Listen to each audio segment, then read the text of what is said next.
कार्यक्रम के पुण्यार्चक हैं साधु सेवा ट्रस्ट। आयोजक श्री दिगंबर जैन साधु सेवा समिति, शामली, उत्तर प्रदेश। सभी गुरु भक्तों का एक ही प्रण, साधु सेवा और समर्पण। इसी भाव एवं भावना के साथ कार्य कर रहा है साधु सेवा ट्रस्ट। हम जानते हैं हमारे गुरुओं ने हमें इतना सब कुछ दिया, परंतु हमने अपने गुरुओं के लिए क्या किया, ये सवाल जरूर उठता है। देश के कई ऐसे प्रांत हैं जहां पर दिगंबर मुनियों को विहार करने में बहुत कठिनाई आती है। चौके वाले न मिलने पर विहार के दौरान आहार की व्यवस्था भी नहीं बन पाती। कई गांव व शहर आज भी ऐसे हैं जहां साधु संतों के चातुर्मास नहीं हुए हैं। इन सब को देखते हुए श्री साधु सेवा ट्रस्ट का उदय हुआ, जिससे दिगंबर मुनियों के आहार, विहार, प्रवास आदि की व्यवस्था को सुचारू रूप से बनाया जा सके, जिसके माध्यम से हमारा समाज, धर्म, संस्कृति सब सुरक्षित रह सकते हैं। क्यों न हम भी अपनी चंचला लक्ष्मी का सदुपयोग करें एवं अपने सच्चे गुरुओं की रक्षार्थ हेतु आगे आएं। योजना: परम संरक्षक 1,11,111 रुपए, वरिष्ठ संरक्षक 51,151 रुपए, संरक्षक 31,131 रुपए, आजीवन सदस्य 21,121 रुपए, सदस्य 11,111 रुपए। खाता विवरण: account name VVSP Sadhu Seva trust, bank name HDFC bank limited, account number 50200073358170, IFSC code HDFC 0001273, trust PAN card AADTV 8567E, mail ID vvspsadhusevatrust@gmail.com।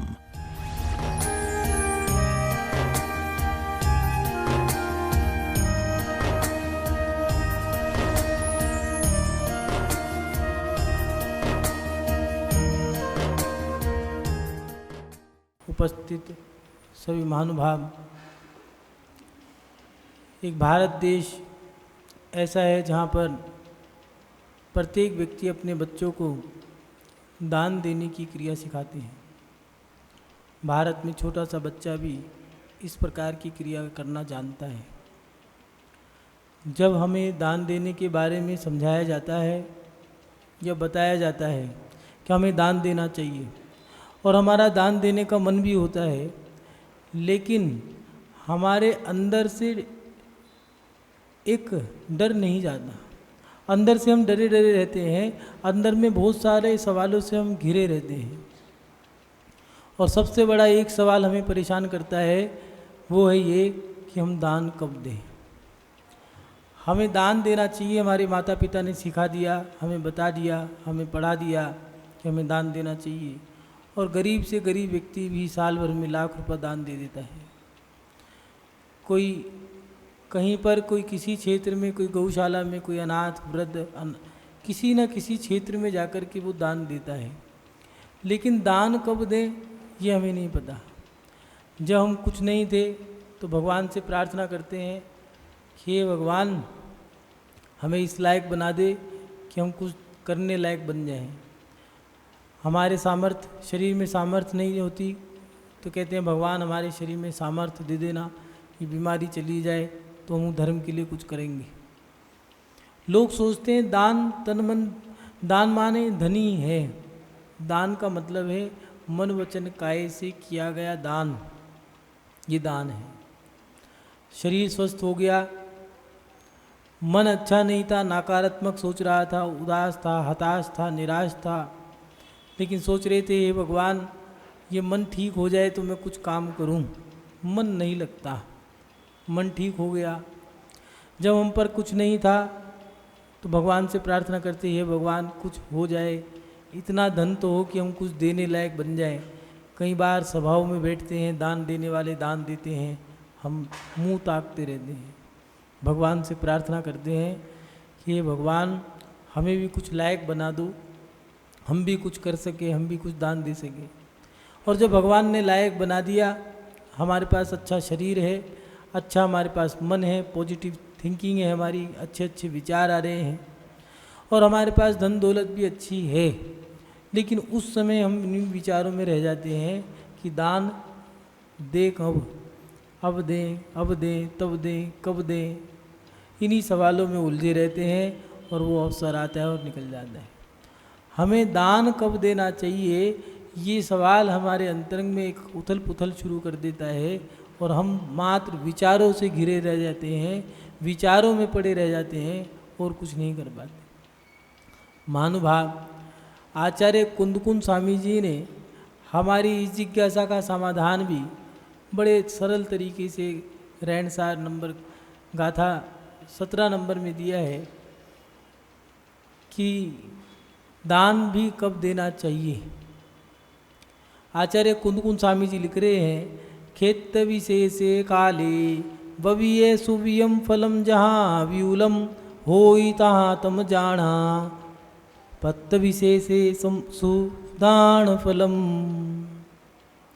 यहाँ आचार्य कुंदकुंद स्वामी जी लिख रहे हैं, जिस प्रकार उत्तम क्षेत्र में योग्य काल में बोया गया उत्तम बीज विपुल फल वाला होता है, उसी प्रकार उत्तम पात्रों में दिए उस दान के फल को जानो। दान देते समय, दान देने से पहले हमें समय का ध्यान रखना है, किस समय देना है। आचार्य भगवान लिख रहे हैं, जिस प्रकार उत्तम क्षेत्र में किसान के बारे में चर्चा करी है, किसान बीज बोता है, फसल करता है, लेकिन उससे पहले मात्र बीज बोना फसल करना ही नहीं है, बहुत सारी क्रिया होती है। पहले ऐसा क्षेत्र भी लेना पड़ेगा जहाँ पर फसल की जा सके, उत्तम क्षेत्र हो जहाँ पर पानी कम डाला जाए और बीज डालते के साथ ही वहाँ पर फसल हो जाए। ऐसी उपजाऊ भूमि हो, बंजर भूमि ना हो, जहाँ झाड़ झंकड़ या कंकड़ पड़े हों, उन पथरीली भूमियों में फसल नहीं होती।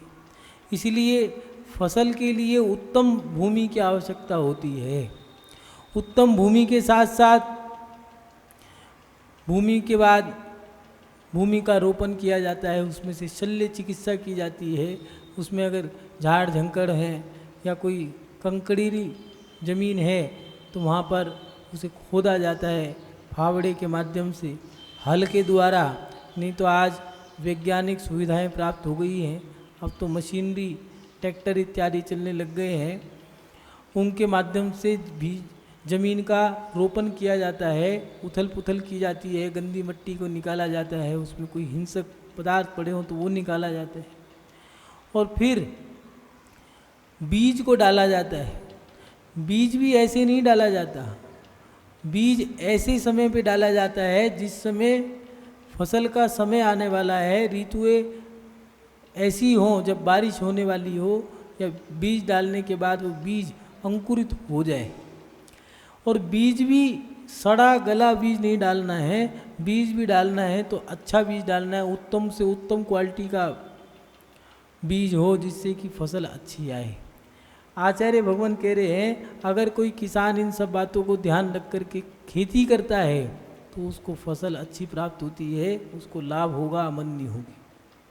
उसी प्रकार धर्म करने वाले व्यक्ति धर्मात्मा के जीवन में दिया है, अगर दान देना है तो दान देने से पहले उत्तम क्षेत्र, 3 बातों पर विशेष ध्यान देना होगा। सही क्षेत्र का चुनाव करना होगा। सही क्षेत्र माने उत्तम पात्रों को दान दें, सुपात्र जो है उन सुपात्रों को दान दें, उन सुपात्रों को दिया गया दान हमें लाभ दे के जाएगा। कुपात्रों को दान दोगे तो संसार की क्रिया तो करेंगे और बुरी क्रिया भी कर सकते हैं, हिंसा की क्रिया कर सकते हैं, आतताई भी हो सकते हैं, या फिर धर्म को हानि भी पहुंचा सकते हैं। इसलिए कह रहे हैं सुपात्रों को दान दें। उसके साथ साथ क्षेत्र के बाद दिया है योग्य काल, सही समय पर दान दें। जिस समय आवश्यकता हो उस समय दान दें। लोग कई बार ऐसा होता है, सोचते रहते हैं हमें भी कुछ करना चाहिए। अच्छा, कुछ करें या नहीं करें, कुछ करना चाहिए भी या नहीं चाहिए, सलाहकारों से पूछ लेते हैं। आहार दान देने का मन है लेकिन अभी दें या बाद में दें, कब देना चाहिए, किसी सलाहकार से पूछ लिया।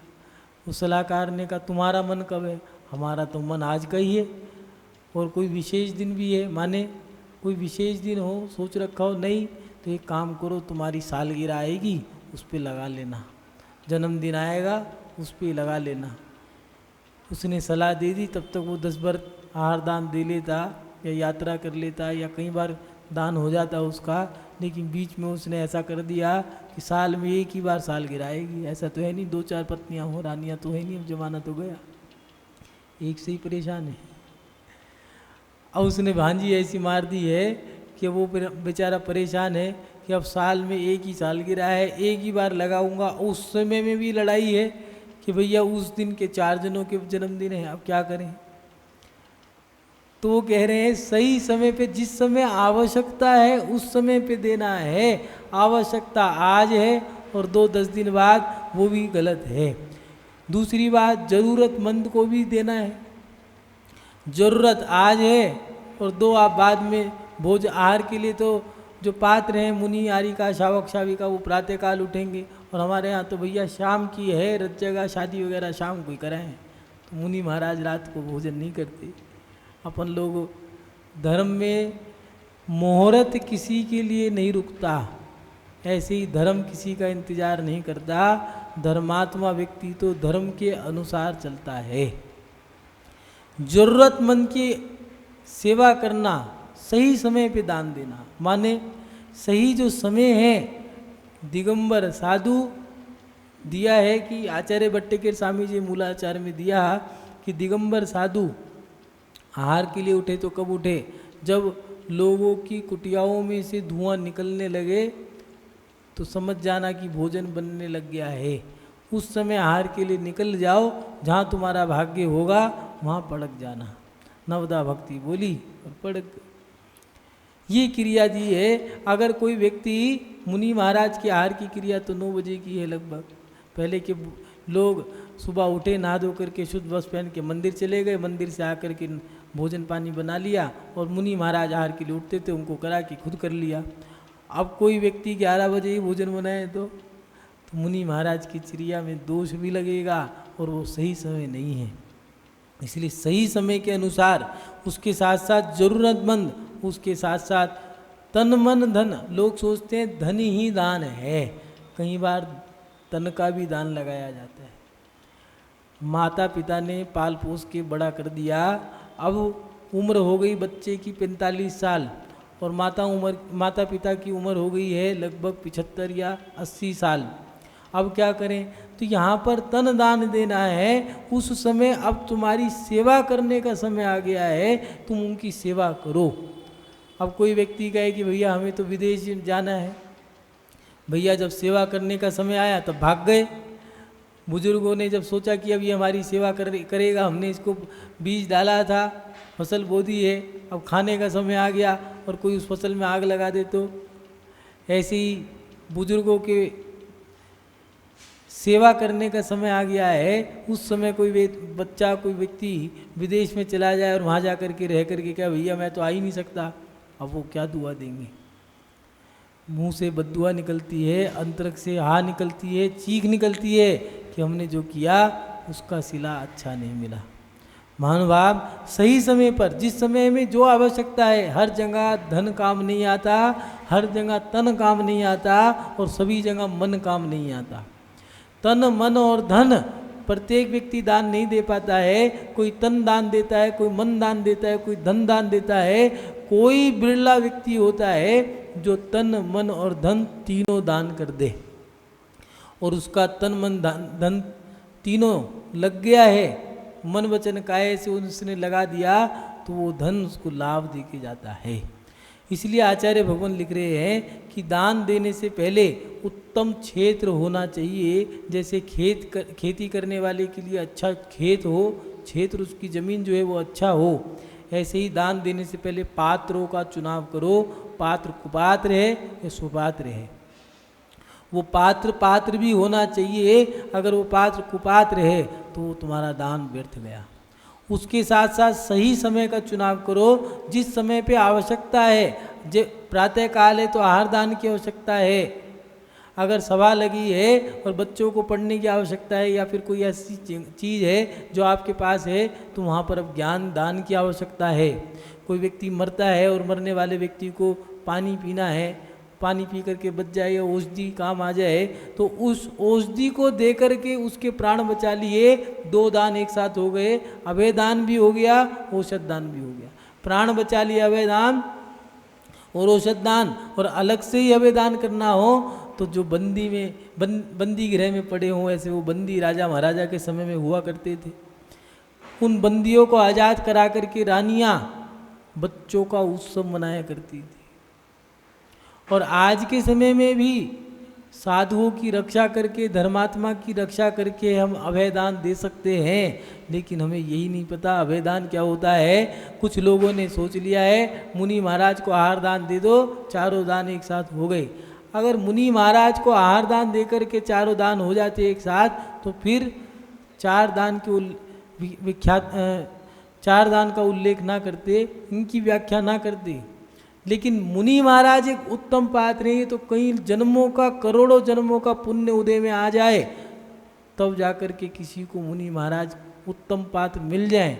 और उनको गलती से भी उसका मन नहीं था, मान लो जैसे मृष्टदाना, वो तो कह के चली गई थी कोई अतिथि आए तो रोक लेना, ये तो संयोग बन गया, पुण्य था, गलती से वो मुनि महाराज रुके हुए थे।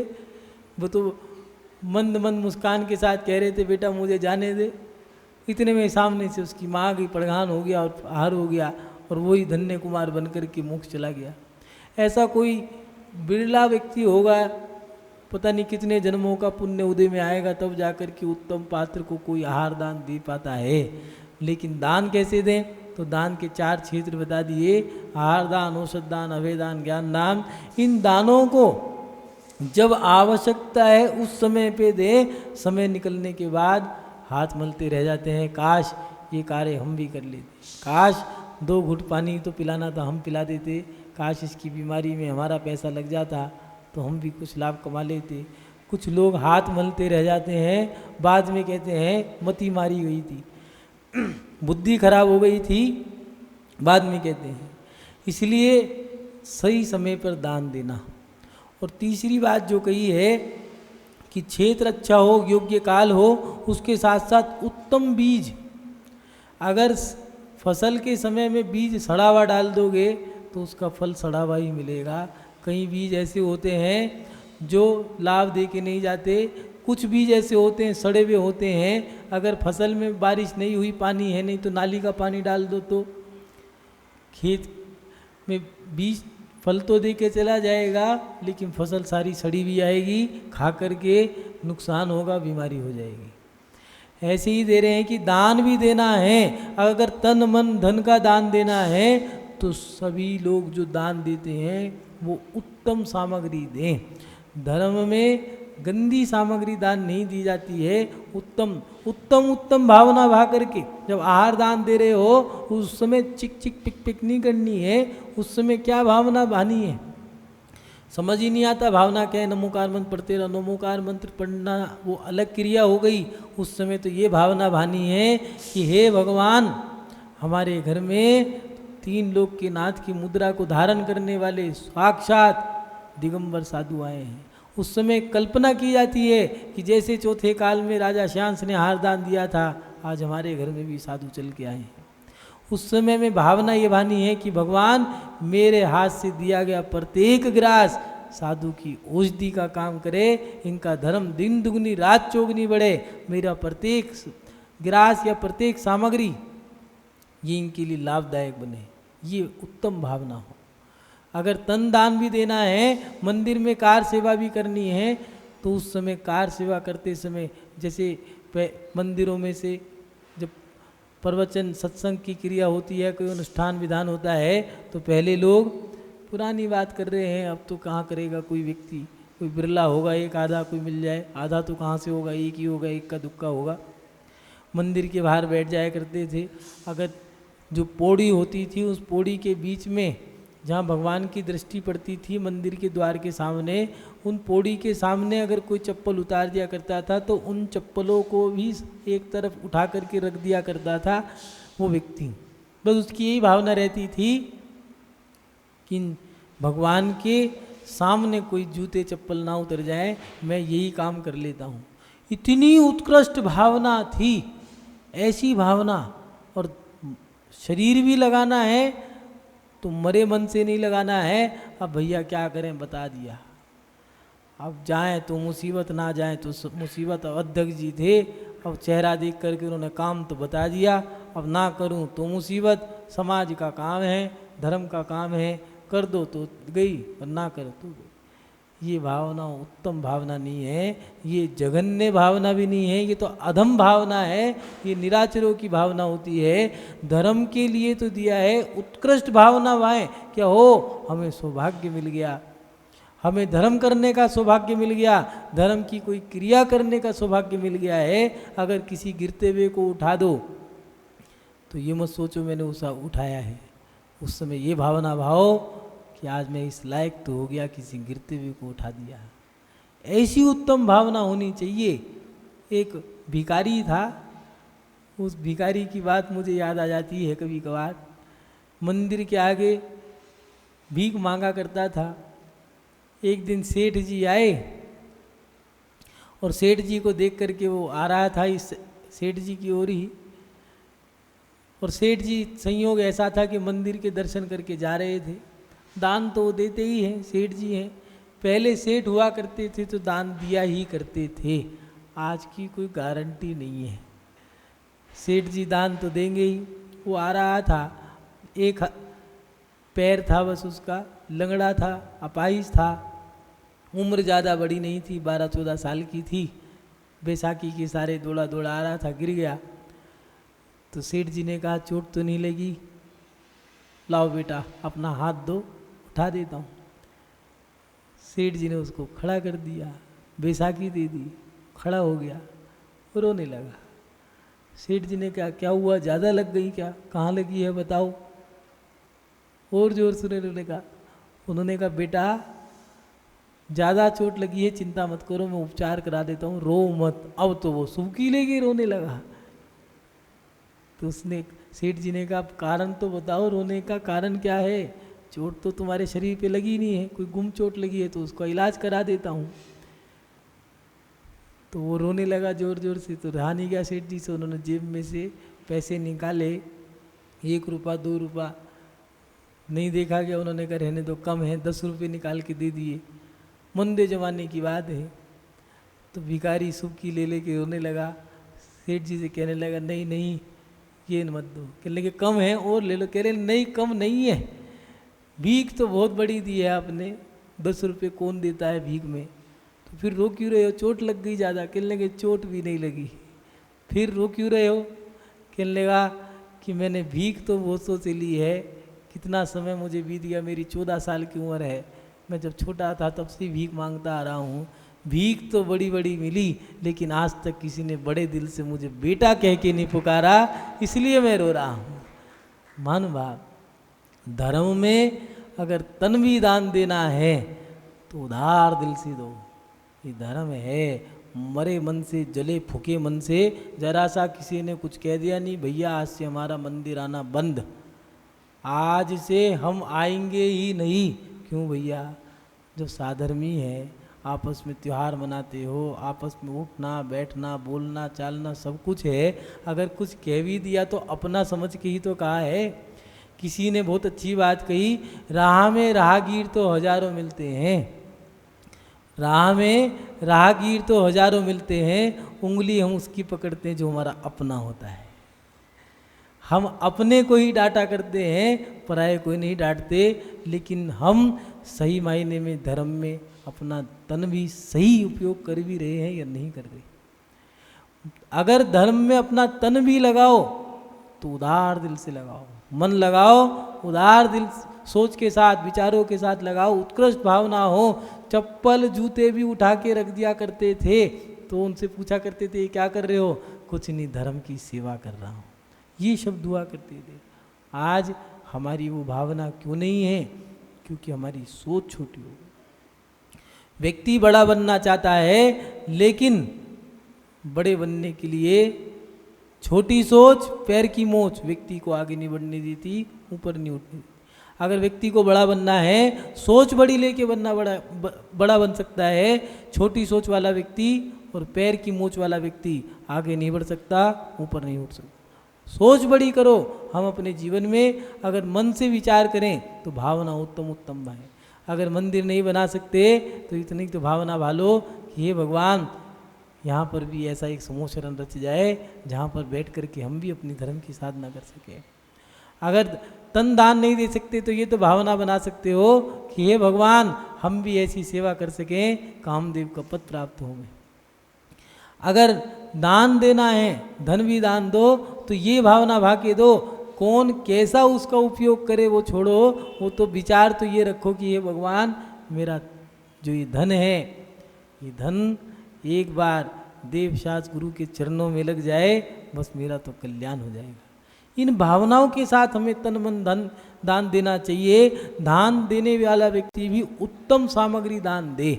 इसलिए आचार्य भगवान ने दिया है कि जैसे खेती करने वाला एक किसान उत्तम क्षेत्र देखता है, उत्तम काल देखता है, उत्तम बीज बोया करता है, ऐसे ही पहले क्षेत्र देख लो किस क्षेत्र में दान दे रहे हो, पात्र भी सुपात्र है या नहीं है।